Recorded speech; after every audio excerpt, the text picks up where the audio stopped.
And now, it's WCMT News.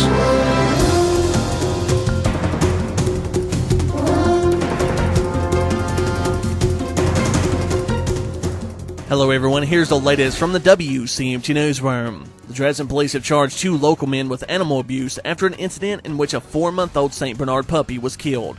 Dresden Police Chief Randall Walker said 18-year-old Preston Ray Odell of Dresden was given the puppy, and only after a few hours, he decided he didn't want the dog anymore. Authorities were called after the dog was found to have a stab wound to the back, broken ribs, and a metal wire wrapped around his neck. The puppy died from the injuries a short time later. After an investigation, both Odell and 20-year-old Levi Nash Evans of Greenfield were charged with aggravated animal cruelty. The charge is a Class E felony, and the pair face up to 2 years in jail. Chief Walker said this was a terrible act and wants everyone in the community to report any cases of animal abuse so this won't happen again. It's just sickening. It's hard for me to even talk about it, being an animal lover. But they're helpless, and, if you don't want an animal, there are places, humane societies, whatever, that can take care of them. Don't just throw them out on the side of the road or torture them. But this small puppy was 4 months old, St. Bernard, and I'm going to be in court, and I'll guarantee you they're going to get the stiffest penalty that the law will allow. The incident was discovered after a friend of Odell's came to get the puppy because he wanted it for a family pet.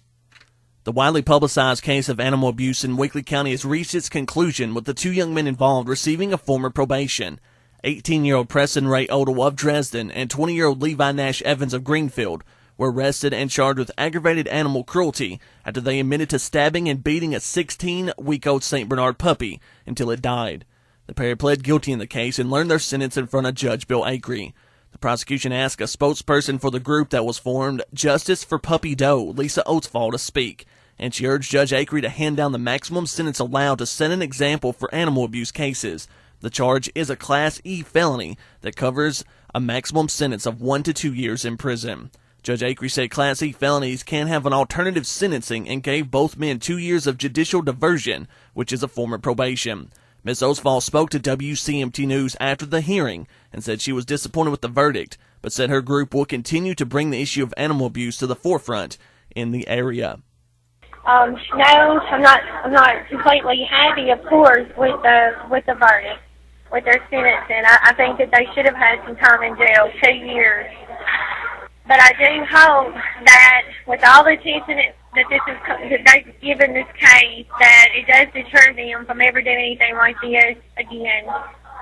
So hopefully other animals' lives will be saved just from what the verdict was. Odell and Evans are now required to do 200 hours each of community service. Both will have mental evaluations, and both will have random drug testing during their next 2 years. And that was the latest from the WCMT Newsroom. And for WCMT News, I'm Christopher Stockdale reporting.